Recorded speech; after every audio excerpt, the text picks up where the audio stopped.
Hi, ഇന്ന് നമുക്ക് പഴം ചേർത്തിട്ടുള്ള നല്ല രുചിയുള്ള എല്ലാവർക്കും ഇഷ്ടപ്പെടുന്ന പലഹാരം ഉണ്ടാക്കാം. അപ്പോൾ ആദ്യം 2 നേന്ത്രപ്പഴം എടുത്തിട്ടുണ്ട്. ഇത് ചെറിയ കഷ്ണങ്ങളായിട്ട് കട്ട് ചെയ്തിട്ട് വെക്കണം. ഇതുപോലെ ചെറുതായിട്ട് കട്ട് ചെയ്താൽ മതി.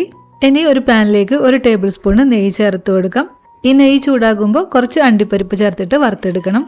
ഇതിൻ്റെ അളവൊക്കെ ഇഷ്ടമുള്ളതുപോലെ കൂടുതലോ കുറവോ ഒക്കെ എടുക്കാം. കാഷ്യൂ നട്ട്സ് ചെറുതായിട്ട് കളർ മാറി തുടങ്ങുമ്പോൾ കുറച്ച് ഉണക്കമുന്തിരിയും ചേർത്ത് കൊടുക്കാം. ഞാനിതിൽ ഗോൾഡനും ബ്ലാക്കും മിക്സ് ചെയ്ത് എടുത്തിട്ടുണ്ട്. മുന്തിരിയും വീർത്തതിന് ശേഷം ഇത് പാനിൽ നിന്ന് മാറ്റാട്ടോ. ഈ പാനിലേക്ക് നമുക്ക് നേരത്തെ കട്ട് ചെയ്ത് വെച്ച പഴം ചേർത്തിട്ട് വഴറ്റിയെടുക്കണം. പഴം നെയ്യിൽ വാടി നല്ലൊരു ഗോൾഡൻ ബ്രൗൺ കളറിലേക്ക് ആയിട്ട് വരണം. തീ അധികം കൂട്ടി വയ്ക്കാതെ വഴറ്റാം. ഇങ്ങനെ വാടിയ ശേഷം ഇത് നമുക്ക് വേറൊരു പാത്രത്തിലേക്ക് മാറ്റി വയ്ക്കാം. 1 ടേബിൾ സ്പൂൺ നെയ്യ് ഈ പാനിൽ കഴിഞ്ഞിട്ടുണ്ട്. ഇനി ഒരു 1/2 ടേബിൾ സ്പൂൺ നെയ്യാണ് ചേർക്കുന്നത്. ഇത് ചൂടാക്കുമ്പോൾ 1/2 കപ്പ് ലെവൽ ചെയ്ത അളവിൽ സേമിയ ഇതിലേക്ക് ചേർക്കാം. ഇതിപ്പോൾ വറുക്കാത്ത സേമിയാണ്. അപ്പം നമ്മൾ ചെറിയ തീയിൽ ഇളം ചുവപ്പ് കളർ ആവുന്നത് വരെ വറുത്തെടുക്കണം. റോസ്റ്റ് ചെയ്ത സേമിയാണ് എടുക്കുന്നതെങ്കിലും നെയ്യിൽ ഒന്ന് ചൂടാക്കുന്നത് നല്ലതാണ്. ഇത് കളർ മാറി വന്നിട്ടുണ്ട്. ഇതുപോലെ ആയാൽ മതി. 1 ടേബിൾ സ്പൂൺ സേമിയ നമുക്കിതിന്ന് മാറ്റി വയ്ക്കാം കേട്ടോ. എന്നിട്ട് ബാക്കിയുള്ള സേമിയ കുക്ക് ചെയ്തെടുക്കണം. 1/4 കപ്പ് പാല് ചേർത്ത് കൊടുക്കാം. എല്ലാ സേമിയക്കും ഒരേ വേവായിരിക്കില്ല. തിക്ക് കുറഞ്ഞ ടൈപ്പൊക്കെ പെട്ടെന്ന് വേവും. അപ്പം അതനുസരിച്ചിട്ട് പാല് ചേർത്താൽ മതി. ഇങ്ങനെ സേമിയ വേവിക്കുമ്പോൾ ഏകദേശം ഒന്ന് വെന്താൽ മതി. നല്ല വേവാവണ്ട.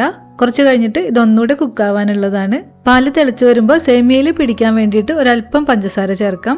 ഞാനിപ്പോൾ 2 ടീസ്പൂൺ പഞ്ചസാരയെ ചേർത്തിട്ടുള്ളൂ. 2 ടേബിൾ സ്പൂൺ പഞ്ചസാര വേണമെങ്കിലും ചേർക്കാം കേട്ടോ. പാല് വറ്റിച്ച് ഇത് വേവിച്ചെടുക്കണം.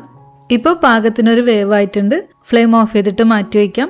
നേന്ത്രപ്പഴമുള്ള ഇതിൽ തന്നെ സേമിയയും മാറ്റാം. ഇനി ഇത് നല്ലപോലെ ചൂട് തണിയണം. ചൂട് മുഴുവൻ മാറിയിട്ട് സേമിയയും പഴവും കൂടെ നല്ലപോലെ ഒന്ന് മിക്സ് ചെയ്തിട്ട് വെച്ചതാണ്. അടുത്തായിട്ട് നമുക്ക് വേണ്ടത് 4 മുട്ടയാണ്. 5ഓ 6ഓ ഒക്കെ എടുക്കാം. ഈ ഒരു അളവിന് മിനിമം 4 എണ്ണം വേണം. മുട്ട മിക്സിയുടെ ജാറിലേക്ക് മാറ്റിയിട്ടുണ്ട്. ഇതിലേക്ക് 1/4 കപ്പ് പഞ്ചസാര ചേർക്കാം. മധുരം ടേസ്റ്റ് നോക്കിയിട്ട് ഇഷ്ടമുള്ള പോലെ ചേർക്കാം കേട്ടോ. പിന്നെ 1/4 കപ്പ് പാല് ചേർക്കാം. 3 ചെറിയ ഏലക്ക പൊടിച്ചത് ചേർത്ത് കൊടുക്കാം. ഇനി മിക്സിയിൽ ഇതെല്ലാം കൂടെ നല്ലപോലെ ഒന്ന് അടിച്ചെടുക്കണം. പഞ്ചസാരയൊക്കെ അലിയണം.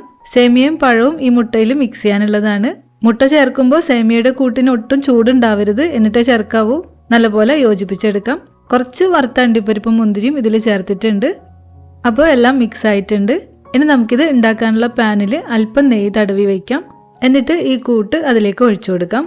മൂടി വെച്ചിട്ട് ചെറിയ തീയിൽ കുക്ക് ചെയ്യണം. ഒരു 5 മിനിറ്റ് ആകുമ്പോൾ ഇതിൻ്റെ മുകളിൽ വറുത്ത അണ്ടിപ്പരിപ്പും മുന്തിരിയും സേമിയും ഒക്കെ ചേർക്കാം. ഇതിൻ്റെ അടിഭാഗം കരിഞ്ഞു പോകാതിരിക്കാനായിട്ട് ഈ പാന് നമുക്ക് ചൂടുള്ള ദോശക്കല്ലിന് മുകളിലേക്ക് മാറ്റി വെച്ചിട്ട് അരമണിക്കൂർ വളരെ ചെറിയ തീയിൽ ഇത് കുക്കായി വരണം. ഏകദേശം ഒരു അരമണിക്കൂറിൽ തന്നെ ഇത് വെന്ത് വന്നതാണ്.